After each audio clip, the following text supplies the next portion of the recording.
अस्सलाम वालेकुम, मैं हूं जुनेद जावेद और आप देख रहे हैं मेरा YouTube channel Junaid Javed official. नाज़रीन, वैसे तो हम मुख्तलिफ मौज़ूआत पर बात कर रहे होते हैं, ज़्यादातर हमारी वीडियोज़ जो है वो सियासी टॉपिक्स के ऊपर बनाई जाती हैं। अलबत्ता अब हमने सोचा है कि थोड़ा सा टॉपिक चेंज करते हैं और नौजवानों की तरफ जाते हैं कि यूथ एम्पावरमेंट जो है वो किस तरीके से होगी। जो पढ़ा लिखा तबका है वो मायूसी का शिकार होता चला जा रहा है, अनएम्प्लॉयमेंट का शिकार है। दूसरी जानिब दर बदर फिर रहा है सीवियां लेकर, लेकिन उसको एम्प्लॉयमेंट नहीं मिल रही है। सरकारी नौकरियां भी जो है वो सिफारिश पर मिल रही हैं और जो तालीमी निज़ाम है वो वैसे ही हमारा मुस्तकिल तबाही का शिकार होता चला जा रहा है। रोहेल इंतखाब जो कि सीनियर एंकर पर्सन है, मॉर्निंग शोज में भी आप देखते होंगे, टेलीविजन स्क्रीन पर मुख्तलिफ काम करते रहे हैं, बहुत ही बेहतरीन तरीके से जो है अपने जो होस्ट है उसके फ़राइज़ अंजाम देते रहे हैं, एजुकेशनिस्ट हैं। हम इनसे बात करते हैं। रोहिल भाई, बहुत बहुत शुक्रिया, आपने वक्त दिया। रोहिल भाई, किस तरह जा रही है ये कौम, ये लोग, स्पेशली यूथ किस तरफ जा रही है? लोग सितारों पर कमान डाल रहे हैं, हमारी यूथ सितारा पे कमान डाल रही है। बहुत शुक्रिया जुनेद भाई, आपकी मोहब्बत का, आपकी कुर्बत का। सवाल बहुत अच्छे हैं आपके पास और इसका हल भी हमें बताना है आवाम को और हमारे नौजवानों को। और मैं इस वक्त ये देख रहा हूँ बिलखुसूस जो कराची के अवाम है ना, ये बड़े परेशान है और ऑप्शंस बहुत ज़्यादा हैं। हम ये भी कर लें, हम वो भी कर लें, अमेरिका भी चले जाते हैं, फिर अमेरिकी सदर बोलते हैं कि जितने भी जो आए उनको रिपोर्ट करने की तैयारी कर रहे हैं। तो हमने अपने आप को पहले फोकस करना होगा, अगर पाकिस्तान में रहना है तो क्या काम करना है ये देखना होगा। और मैं हमेशा यूथ को एक बात बोलता हूँ कि अपना पोटेंशियल पहचानो। अब तो एम्पावरमेंट की आपने बात की जुनेद भाई, अब आपको नौकरी की जरूरत नहीं है। अगर आप मेरी बात समझे, आप एक मीडियम बन चुके हैं, इंडिविजुअल हैसियत से आप अपना यूट्यूब चैनल जो है चला रहे हैं, इतने लोगों को अपनी ये आवाज की कंटेंट बना के पूरा प्रोड्यूस करके सिखा रहे हैं, बता रहे हैं। एक इसकी कॉस्ट लगी है। अब डेफिनेटली स्क्रीन पे तो आप और हम नजर आ रहे हैं, लेकिन इसके पीछे आपकी पूरी टीम है और उनका मॉनिटरी यानी कि फाइनेंस एस्पेक्ट लगा हुआ है। तो आप ये समझ लें कि अब आपकी भी मंथली इनकम अगर जो होगी तो क्या आपको नौकरी की अब जरूरत है? नहीं। ये छोटा सा एग्जाम्पल इसलिए बिकॉज जो मीडिया में काम कर रहे हैं, जो मास कम्युनिकेशन वाले हैं, वो ये कर सकते हैं। अब फाइनेंस की बात करें तो ये डिजिटल करेंसी से आपके सामने है। मैं खुद एनएफटी पे काम कर रहा हूँ, 2-3 प्लेटफॉर्म्स हैं। मुझे लोगों ने कहा स्कैम है, जब मैं काम कर रहा हूँ तो मेरी अर्निंग हो रही है। तो ये बिटकॉइन जब आया, वकार जका की एग्जाम्पल आपके सामने है। तो बहुत सारी चीजें ऐसी हैं, आप लोग बहुत कुछ कर सकते हैं, लेकिन सबसे पहले अपने आप को फोकस करें कि हमें करना क्या है। तो यूट्यूब एक बेहतरीन प्लेटफॉर्म है। आप अपना यूट्यूब चैनल बनाओ, अपना कंटेंट लगाओ, अपना कंटेंट खुद बेचो। मजे की चीज है, आपको आपकी चॉइस भी दे दी। रिलीजियस पर बात करनी है, बेहतरीन पॉजिटिव बातें आप कीजिए, मजेदार कीजिए, आपको उस पर अच्छे लाइक्स मिलेंगे। आपको एंटरटेनमेंट पर बात करनी है, आपको आर्ट पर बात करनी है, आपको स्पोर्ट्स पर बात करनी है, आपको पॉलिटिक्स पर बात करनी है, और पॉलिटिक्स में भी आपको बहुत फिल्टर होकर बात करनी है। तो कहने का मकसद ये कि आपके पास चॉइसेस हैं। तो अब आप सोच क्यों रहे हैं? थोड़ा सा देखें, हम लोग बहैसियत कौम बहुत काबिल हैं, इस बात को आप यकीन करें। कि मैं क्योंकि पढ़ा भी रहा हूँ यूनिवर्सिटीज में मुख्तलिफ, और मैं इंटरनेशनल स्टूडेंट्स को भी देख रहा होता हूँ, जो इंटेलेक्चुअल लेवल हमारे पाकिस्तानी बच्चों का है ना जुनेद भाई, वो मैं इंटरनेशनली कंपेयर करता हूँ, मुझे देखने को नहीं मिलता।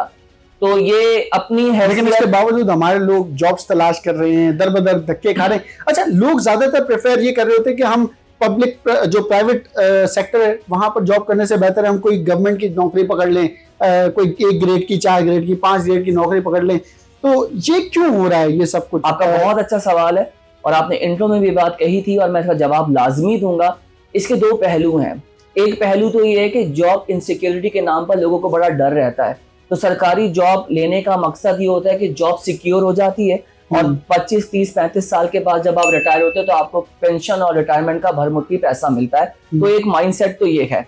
लेकिन अब दूसरा रियलिटी इसकी ये है कि भाई इस एक 18 ग्रेड या 16 ग्रेड की नौकरी के लिए आप लाखों रुपए रिश्वत देते हो। ये है हमारे यहाँ, बिल्कुल ऐसा है। और उस लाखों रुपए रिश्वत देने के बाद आपको 60,000, 55,000 और 70,000 की पर मंथ पे स्केल मिलती है। अब आप मुझे बताइए, 55,000, 60,000, 70,000 में आपका घर नहीं चलता, आपकी गाड़ी के पेट्रोल के। और यही अगर 10-12 लाख रुपए जो आप नौकरी के लिए रिश्वत की मद में दे रहे हैं या भत्ते की मद में दे रहे हैं, किसी मद में दे रहे हैं, अगर इसको हम पॉजिटिव वे में डिजिटल करेंसी की तरफ ले जाएं, स्टॉक मार्केट की तरफ ले जाएं, कोई प्राइवेट बिजनेस कर लें, तो मेरा ख्याल है इससे ज्यादा अच्छा जनरेट होगी हमारी। बिल्कुल जुनेद भाई, उसके लिए जरूरत ये है कि आप फोकस तो हो।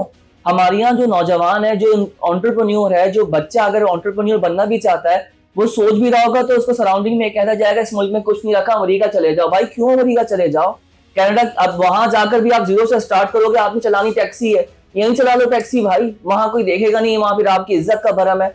आपने अपनी हैसियत तो कुछ अमेरिका जाकर उबर करीम चलाने में जो है वो हिचकिचाहट महसूस लोग नहीं कर रहे होते, लेकिन कराची में कहीं मेरी फुप्पी देख लेगी, दादा देख लेगा, चाचा देख लेगा, मामा देख लेगा, इस डर से यहाँ पर जो है वो लोग उबर और करीम ज्यादातर नहीं चला रहे। काम कोई भी करे जुनेद भाई, काम तो कोई भी छोटा बड़ा काम हो, काम है। कहने का मकसद ये, आप राइट जॉब तब कर सकते हैं जब आप अपने पैशन को पहचाने। मैं एंकरिंग करता हूँ, ठीक है, मैं जब एंकरिंग करता हूँ तो मुझे लगता है कि मैं नौकरी नहीं कर रहा, और जब मंथ खत्म होता है तो एक सेटिस्फैक्शन भी होती है कि अच्छा काम हुआ है, इससे मेरी रूह को तस्कीन मिल रही है। आप फील्ड पर जाते हैं, आप रिपोर्टिंग करते हैं, जब तक आप लोगों से एंगेज नहीं होंगे, आउटरीच नहीं करेंगे, आपको मजा नहीं आएगा। तो जॉब सेटिस्फैक्शन इसी का नाम है। अगर मुझे आप उठाकर डाल देंगे किसी ऐसी जगह पर जो मैंने काम नहीं किया होगा, लेकिन मुझे पैसा अर्न करने के लिए मजबूरी के तहत वो काम करना पड़ेगा, शायद फिर मैं फील करूं कि मैं नौकरी कर रहा हूं। तो ये जो सेल्फ एम्पावरमेंट वाला कॉन्सेप्ट है ना, ये सेल्फ एम्प्लॉयड वाला कॉन्सेप्ट है, ये इस दौर में आपको मिलता है। मैं हमेशा स्टूडेंट्स को ये बात बोलता हूं कि हम सब में खामियां हैं। मैं भी अपनी 10 चीजें ऐसी बताऊं जो मैं इनकम्प्लीट हूं, और लर्निंग प्रोसेस आपका ताहयात रहता है। कोई जात परफेक्ट नहीं सिवाय अल्लाह रब्बुल इज्जत के। हमने अपने पोटेंशियल को आइडेंटिफाई करके उस पर काम करना है। आर्ट एक ऐसी चीज है जिसमें आप यकीन जाने कि आप अपने आप को मनवा भी सकते हैं, और लोग मनवा रहे हैं। और इस दौर में इस मीडियम ने, इस डिजिटल मीडियम ने हमें बहुत सलाहियतें दी हैं और बहुत एम्पावर्ड किया है। आप क्या समझते हैं कि कौन कौन से ऐसे प्लेटफॉर्म है, क्योंकि इजी अर्न हर शख्स चाह रहा होता है कि मैं घर बैठूं, कंप्यूटर खोलूं, मोबाइल खोलूं, कुछ ना कुछ वेबसाइट पे तलाश करूं और पैसे कमाऊं। आपका क्या तजुर्बा रहा है? इजी अर्निंग बहुत ज्यादा इजी है? बहुत खूबसूरत सवाल किया आपने जुनेद भाई। और ई कॉमर्स के हवाले से सवाल करता हूँ कि जब शार्क टैंक वाले पाकिस्तान में आए, उन्होंने कहा कि हम पाकिस्तान की मार्केट को पेनिट्रेट करेंगे, देखेंगे, तो एक बड़ा अच्छा आइडिया मेरे एक स्टूडेंट ने रखा कि सर मैं जीरो इन्वेस्टमेंट पे काम करना चाहता हूँ। मैंने कहा क्या करना चाहते हो? तो उसने मुझे बताया कि, और मैं कर भी रहा हूँ। तो मैंने कहा, कह रहा आप किसी को बताएंगे नहीं। आई एम सॉरी, मैं यहाँ पर रख रहा हूँ बिकॉज मुझे लगता है कि ये बताने से लोगों के लिए बड़ी आसानियां होंगी, लेकिन वो उसने कोई ऐसा मना नहीं किया कि नहीं बता सकते, लेकिन बताऊंगा क्योंकि ये बात बतानी जरूरी है। अलादीन का चिराग तो नहीं उसके हाथ में? बहुत मजे की चीज है, सुने आप। वो ये जोड़िया बाजार और लाइट हाउस जाता है, और वहां पर जो ये जो लैंप्स होते हैं, लाइट्स होते हैं, डेकोर की चीजें होती हैं, उनकी तस्वीरें खींच के OLX पे और दीगर प्लेटफॉर्म पे लगाता है फॉर सेल। अब जब उसके पास क्वेरी आती है तो वो अपने पैसों से नहीं खरीदता, वो उनके पैसों से या खरीद के या एडवांस लेकर वो बाइक के डिलीवर करवा कर उससे पैसा बना रहा होता है। तो वो इस तरह से B2B मार्केट कह लें या ये B2C आम अल्फाज में ना हिंग लगे ना फिटकरी, और अपना मुनाफा अपने हाथ में। तो वो देखे ना कंसेप्ट, देखें कि अब बच्चा, यूथ, तालिब इल्म ये बैठ के सोच रहा है। बहुत छोटी सी एग्जाम्पल है, आप बहुत कुछ कर सकते हैं, लेकिन उसके लिए ये कि आपको सोचना पड़ेगा और दिमाग से चीज निकालने की हमने नौकरी करनी है। मैं हमेशा कहता हूँ कि आज बांग्लादेश ने अगर तरक्की की है तो वो छोटे छोटे कारखाने लगाकर, छोटी छोटी फैक्ट्रीज लगाकर की है। हमारे मुल्क में मुझे बड़ा अफसोस होता है कि ये झंडा पीछे पाकिस्तान का है, और इसकी जो हम इज्जत करते हैं ना, तो कहने की हद तक नहीं होनी चाहिए। इसकी इज्जत तब होगी जब आप कुछ बन जाएंगे और इस मुल्क में टैक्स दे रहे होंगे और सोसाइटी को कंट्रीब्यूट कर रहे होंगे। टैक्स ना भी दें, लेकिन कंट्रीब्यूशन बहुत जरूरी है। और उसमें फिर आपका ये होगा कि आप क्या कर सकते हैं। आप यही कर सकते हैं कि आप छोटे छोटे कारखाने, ये जो स्मॉल मीडियम एंटरप्राइजेस हो गए, माचिस, ये छोटी छोटी चीजें जो होती हैं, इस पे काम करें। थैलियां बन रही हैं, अब तो शॉपिंग बैग्स भी प्लास्टिक के मना कर रही है गवर्नमेंट, तो आप कागज के बैग्स पे काम करें, उसको आप स्प्रेड करें। तो आप सोचें कि वैक्यूम क्या है, लोग छोड़ के जा रहे हैं, खला पैदा हो रहा है, उसको फुलफिल करना आपका और हमारा काम है। आइडेंटिफाई कीजिए इस चीज में मेरे स्किल्स हैं, इसमें मेरी महारत है, इसमें कॉस्ट कम लग सकती है, इसमें बिजली कम लग सकती है, इसमें मैन पावर कम रिक्वायर्ड होगा, आप आराम से काम कर सकते हैं। गवर्नमेंट की जो पॉलिसीज हैं, चाहे फेडरल हो चाहे प्रोविंशियल हो, आप कैसे देखते हैं यूथ एम्पावरमेंट के हवाले से इन गवर्नमेंट की पॉलिसीज को? अच्छा जुनेद भाई, टीवी पे तो हम काम नहीं कर रहे, अभी हम ये डिजिटल पर बैठे। मैं दो बातें लाजमी रखूंगा। शहबाज शरीफ साहब के आने से चीजें बेहतर तो मुझे नजर आई हैं। स्टेट बैंक की पॉलिसी बहुत अच्छी है। स्टेट बैंक का जो मॉनेटरी पॉलिसी है वो बहुत कम आ गया है, और गवर्नमेंट कोशिश कर रही है कि सिंगल डिजिट पर लेकर आए, अच्छी बात है। लेकिन आप और मैं आवाम में जाते हैं, आप यकीन जाने आवाम परेशान है। और इस वक्त जो सब्जियों के रेट हैं, जो फल, अब रमज़ान चल रहा है, जो फलों की कीमत है, बिलखुसूस केला जो इतना महंगा हो गया, ये फ्रूट चाट में जो आप चीज़ें डालते हैं वो आम आदमी अफोर्ड नहीं कर पा रहा। कपड़े खरीदने के लिए इंसान के पास पैसे नहीं है, बिजली का बिल इतना आता है कि लोग इस बेसिक नेसेसिटी से निकलेंगे तो अपनी ज़ात पर फोकियत करेंगे, अपने वेलबींग पे, अपनी सेहत पे काम करेंगे। तो गवर्नमेंट को थोड़ा सा सोचना पड़ेगा। और मैं हमेशा एक बात ये कहता हूँ कि पॉलिटिकल प्रैक्टिस अब चेंज करने की ज़रूरत है। आप भी गंदे हो, आप बुरे हो, आपने मुगल्लज़ात इस्तेमाल की, हम आपको नहीं छोड़ेंगे, हम गिरबान उसका पकड़ेंगे, हम उसकी पकड़ उछालेंगे। हमें अब इस चीज़ों से बाहर निकलना पड़ेगा।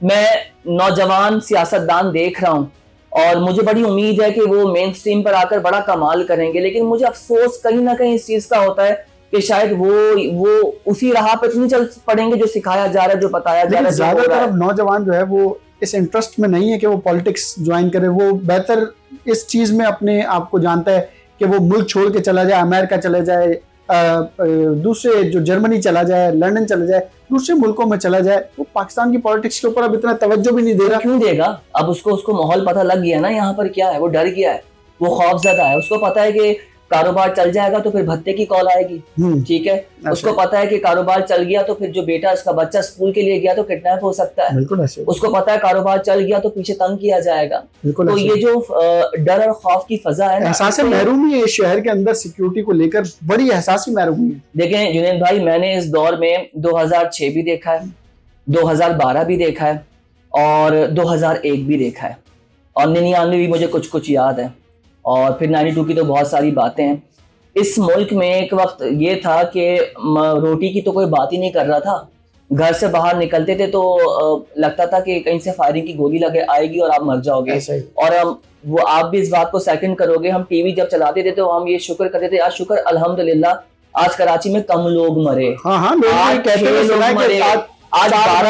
जब 25 का फिगर था, 50 का था, नागन चौरंगी के पुल के नीचे फायरिंग हो गई है, जमाली पुल पे फायरिंग हो गई है, आज फला जगह पर फायरिंग हो गई है। मैं लोगों ने फौज को बहुत क्रिटिसाइज किया। मैं हमेशा जब भी कराची के लॉ एंड ऑर्डर की बात होती है, आप यकीन जाने इसमें बड़ा किरदार है जनरल राहिल शरीफ साहब का। बिल्कुल। ज़रब अब्ज़ ऑपरेशन हुआ, आप यकीन जाने जुम्मे का रोज होता था और जब नमाज की बात इतला आती थी सुबह आपने फला मस्जिद में इमाम बारगाह में धमाका हो गया, इतने लोग मर गए। तो हमने बहुत नुकसान उठाया जुनैद भाई, हमारी फौज ने, हमारे लोगों ने बहुत नुकसान उठाया है।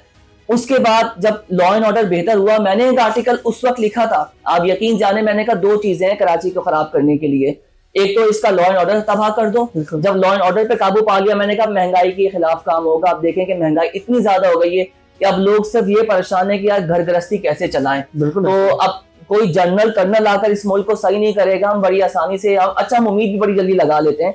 हमने अपने आप को खुद सही करना है। आप देख रहे ना, ये उंगली मेरी अपनी तरफ है, अपने आपको नहीं, हाँ आपको अपना कंट्रीब्यूशन खुद करना है। सबसे पहले आप अच्छे कौम में अगर आप कुछ कंट्रीब्यूट करना चाहते हैं तो आप एक अच्छे शहरी बन जाएं। अच्छे शहरी हम कैसे बन सकते हैं?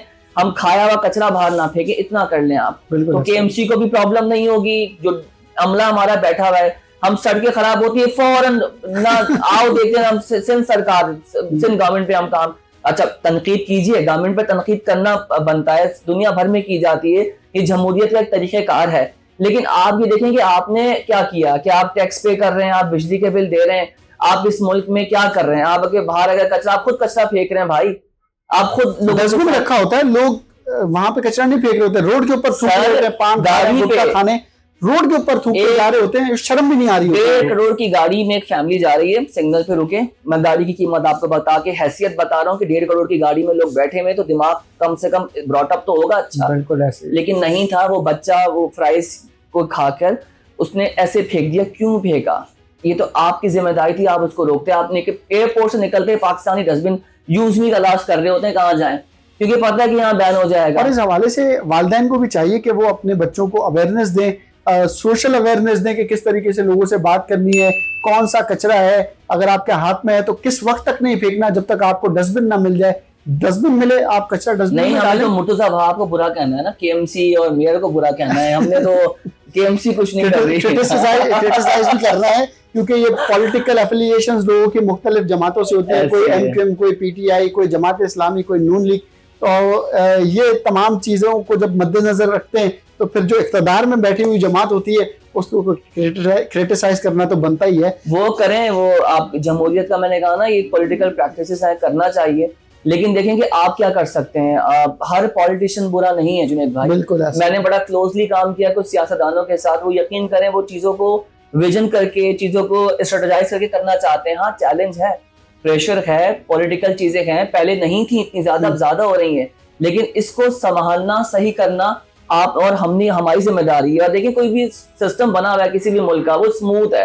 आपके लिए चैलेंज ये है कि आप एक केस अनाउंस करें, केस स्टडी के तौर पर दुनिया भर में आए, पाकिस्तान का सिस्टम सही कीजिए, ये चैलेंज है आपका। अच्छा, आप यूनिवर्सिटी में पढ़ाते भी हैं, इस वक्त हमारी यूथ का माइंडसेट क्या है, किस तरफ यूथ जा रही है? आपसे लाजमी सी बात है एडवाइस लेते होंगे कि सर हमने क्या करना है, किस जगह जाना है, कौन से प्रोफेशन में जाना है, तो लोगों का कॉन्सेप्ट क्या है, यूथ का कॉन्सेप्ट क्या है, क्या चाहती है वो, किस तरफ अपने आप को देखना चाहती है? देखिए, दो पहलू हैं। बच्चे एक तो ये सवाल करते हैं कि उनको सिक्योर अपना मुस्तकबिल चाहिए, और कहते हैं कि रातों रात लाखों रुपया कैसे कमाना है। तो शॉर्टकट तो कोई भी नहीं है रातों रात लाखों कमाने का, एक पूरा प्रोसेस है, आपका काम है, बेबी स्टेप्स आपको लेने पड़ते हैं। और अब का जो स्टूडेंट, जो यूथ है ना, वो बहुत शार्प है, आपके बताने से पहले वो चीजें उसको अवेयर होती हैं because of AI and digital media, सब कुछ उसके सामने है। तो इस वक्त जो दो बच्चे सवाल कर रहे हैं, जो दो क्राइसिस देख रहे हैं, कि एक तो उनको मुस्तकबिल के हवाले से कि वो नौकरी कहाँ पर करेंगे। अब एक बच्चा मेरे पास आ रहा है, वो ऑलरेडी एस्टैब्लिश्ड है, उसके पास गाड़ी भी है, उसका एक लाइफस्टाइल भी है, कोई महीने का उसका 1.5-2 लाख रुपए का खर्चा है, तो वो क्यों इंटर्नशिप आपके पास 40,000 रुपए की करेगा? बिल्कुल ऐसा नहीं करेगा। एक सवाल तो ये है। दूसरा सवाल ये है कि जो बच्चे हैं वो इंटरमीडिएट के बाद या ए लेवल्स के बाद या ग्रेजुएशन से पहले कॉल सेंटर में काम कर रहे हैं, और कॉल सेंटर में उनको 1.5-2 लाख रुपए मिल रहे हैं। बिल्कुल ऐसा। अगर इंग्लिश कॉल सेंटर है, यूएस तो वो बहुत ज्यादा मिल रहे हैं, और अगर लोकल बेस है और कम्युनिकेशन आपकी उर्दू है तो उसमें 50, 60, 70 लाख तक का सेल्स की सारी गेम होती है उसमें। अब आप मुझे बताएं कि प्रोफेशनल फील्ड पे एक banker, I am sorry I am using this word for the banking industry, एक बात कर रहा हूँ, एक बैंकिंग पोजीशन की जॉब है 70-80 हजार रुपए के लिए, वो उस पर काम क्यों करेगा? नहीं करेगा, वो अपने आप को कॉल सेंटर में उसको कम्यूट भी मिल रहा है, उसको फास्ट फूड भी मिल रहा है, वो अपने दोस्तों के साथ भी बैठा हुआ है, वो रात को वैसे ही जागता है तो उसको रात में काम करने में आसानी है, वो सुबह सो रहा है, तो उसके दिमाग के हिसाब से, उसके कंफर्ट के हिसाब से सोशल नेटवर्क भी बहुत मजबूत हो रहा होता है। फिर उस दौरान लोगों को जो है वो समझने की जरूरत है। रोहेल भाई ने बहुत बेहतरीन तरीके से बातें की और बताया कि गवर्नमेंट को भी सोचना होगा अपनी पॉलिसीज को लेकर, क्योंकि 1901 तो अभी चल नहीं रहा है, न्यू जनरेशन है, नए लोग हैं, नई सोच है, नया अंदाज है, और इस नए अंदाज के साथ एक बात ऐड करूंगा लाजमी कंक्लूड करने से पहले, ये जो लंगर खाने हैं ना, बहुत अच्छा काम कर रहे हैं, ये एनजीओ जो है, एनजीओ जफर भाई और ये सारे लोग बहुत अच्छा काम कर रहे हैं, लेकिन एक मैसेज फ्लोर हुआ हुआ है, फ्लोर पे मैं रखना चाहूंगा, वो जो इमेज डेवलप हुआ हुआ है कि बस यहीं से खाना मिल जाएगा, और यहीं से, अच्छी बात है आप लोगों को खाना खिलाइए, लेकिन मैं हमेशा ये बात कहता हूँ कि लोगों के एम्पावरमेंट का बंदोबस्त कीजिए, खाने के साथ साथ उनको बताइए अगली बार जब आप आओ तो आप बताओ कि हम यहाँ काम कर रहे हैं, हम यहाँ नौकरी कर रहे हैं, या ये हमने काम स्टार्ट किया, इससे हमें पैसे मिल रहे हैं। थोड़ा बहुत शऊर आपके अंदर भी आना चाहिए। कोई यूएस से उठ के आए, कोई कनाडा से उठ कर आए, वो आकर सियासतदानों की तरह बोल दे कि मैं आपको इतनी नौकरियां दे रहा हूं, मैं आपको इतने काम, देखें अपना वक्त जाया नहीं करें। आपके माँ बाप ने आप पे बड़ी कॉस्ट लगाई है, और आपकी अपनी खुद भी एक कॉस्ट है, आपकी जिंदगी की बड़ी अहमियत और हैसियत है। इस अहमियत को और इस हैसियत को समझिए, और अपने आप को किसी भी सिस्टम के तहत यूज होने की कोशिश ना होने दें। अपना मुस्तकबिल आपको बेहतर करना है और आपको पहचानना है। बाकी ये जेडीसी, ये तमाम फलाही इदारे हैं, जमात इस्लामी बहुत अच्छा काम कर रही है, तो इनमें मैं कभी क्रिटिसाइज नहीं करता, और अल्लाह इनसे काम ले रहा है। ये लोगों को बैठ के मुनज़्ज़म तरीके से हमने देखा कि सलानी ने भी बहुत अच्छा काम किया आईटी सेंटर के हवाले से, बहुत अच्छा, और गवर्नर हाउस में भी गवर्नर सिंध कामरान टसूरी ने आईटी सेंटर बनाया। इतनी सारी बात हुई, हम प्यारे गवर्नर को आप भूल रहे हैं। गवर्नर साहब के लिए दिल से दुआएं हैं, इसलिए कि जो उनका डोमेन नहीं है वो उसके अकॉर्डिंगली भी काम कर रहे हैं। गवर्नर बॉक्स काम हो रहा है, और ये काम हम चीफ मिनिस्टर साहब भी बहुत अच्छे काम करें, लेकिन गवर्नर साहब का जो अवाम से इंगेजमेंट है ना, उनको क्या जरूरत है चांद रात में महफिल जमाने की, उनको क्या जरूरत है इफ्तार खोलने की, कहने का मकसद ये कि वो ये चीजें बड़ी प्यारी होती हैं, इससे दिल का रिश्ता जुड़ता है और लोगों का ट्रस्ट बिल्ड होता है सियासतदानों के साथ। और अब तो गवर्नर सिंध ने यह भी कह दिया कि आईटी कोर्सेज के अलावा आप अगर शहर की शाहराहों पे जाए, कल मैं क्लिप देख रहा था कि गवर्नर सिंध एक खातून को बुलाते हैं, उनको बहन कहकर मुखातिब करते हैं और उनके रिश्ता यानी उनके जो शौहर है उसकी जानिब से थोड़े से मजालिम वाली कुछ चीजें थी। गवर्नर सिंध ने कहा कि सब लोग जान लो कि अगर कोई किसी को तंग करे तो जो जुल्म का शिकार हो वो रोड पर खड़ा होकर ये कहे कि गवर्नर मेरा भाई है। तो जब सबका भाई गवर्नर होगा तो फिर लाजिम सी बात है कि जालिम की शान तो आएगी। ये वाली जो बातें हैं ना, ये सियासतदानों के मुंह से निकलती हैं तो ये दिलों में घर बनते हैं। एक बात मैं लाजमी चीफ मिनिस्टर सिंध के हवाले से भी कहूंगा कि ये बड़ा पोटेंशियल है इनके अंदर और ये फाइनेंशियल चीजों को भी समझते हैं, एडमिनिस्ट्रेटिव चीजों को भी समझते हैं। लेकिन मैं चीफ मिनिस्टर साहब से भी रिक्वेस्ट करूंगा कि सर आपको अल्लाह ने बड़ी पावर दी है और आपके अंदर बड़ा पोटेंशियल है, दुनिया जानती है, कराची को बेहतर करें। और इस वक्त सबकी निगाह कराची पे है और काफी कुछ कराची में बेहतरी हुई है और प्रपोजल्स लीजिए, उन पे इम्प्लीमेंट भी करवाइए। हमें पता है कि आपके पास भी चैलेंजेस हैं और कराची में काम करना आसान नहीं है बतौर चीफ मिनिस्टर, लेकिन इतना साल आपने दिया है तो आपके पास एक वसी एक्सपीरियंस है। थोड़ा बहुत एडमिनिस्ट्रेटिव मामला कराची के देखें क्योंकि कराची को इस वक्त वाकई जुनैद देखने की जरूरत है क्योंकि जो इस वक्त कराची की हालात है वो आपके सामने, लोगों की जो एहसास है महरूमी है उसको दूर करना होगा और चीफ मिनिस्टर साहब को चाहिए, गवर्नर सिंध को चाहिए, अनिल कपूर को चाहिए। हाँ, और अब अंदाजा लगा साहब अब आप अनिल कपूर बन जाइए और अनिल कपूर बनकर जो है वो न सिर्फ इन्फ्लेशन को कंट्रोल कीजिए बल्कि क्योंकि आने वाला दौर डिजिटल मीडिया का दौर है, डिजिटलाइजेशन का दौर है, लोगों को एआई की तरफ ज्यादा से ज्यादा ट्रेनिंग दिलवाइए। स्कूल कॉलेजेस और यूनिवर्सिटीज में जो है वो निसाब को तब्दील करवाएं ताकि लोग जो है वो न सिर्फ सोशलाइजेशन की तरफ अवेयर ज्यादा से ज्यादा हों, एआई को ज्यादा से ज्यादा सीख सकें और जो दीगर ममालिक हैं जहां पर जो इस वक्त परवान चल रहे हैं हम उनके साथ कंधे से कंधा मिलाकर जो है वो खड़ा रह सकें। तो न सिर्फ चारों सूबे के जो हमारे सीएम्स हैं उनकी ये जिम्मेदारी बनती है बल्कि प्राइम मिनिस्टर की भी बनती है कि वो बेहतरीन तरीके से जो है वो परफॉर्म करें और कुछ नई चीजें ऐसी लाएं जिससे लोगों का भला हो सके। रोहिल भाई बहुत बहुत शुक्रिया। एक बात लाजमी मुझे लग रहा है पंजाब की भी बात करनी चाहिए। पंजाब के चीफ मिनिस्टर जो मरियम नवाज साहिबा हैं, लोगों ने इनको भी बड़ा मजाक बनाया लेकिन मैं ये कहता हूँ कि एक औरत की कैपेसिटी में होते हुए भी उन्होंने बहुत बेहतर तरीके से पंजाब में काम किया, कर रही है।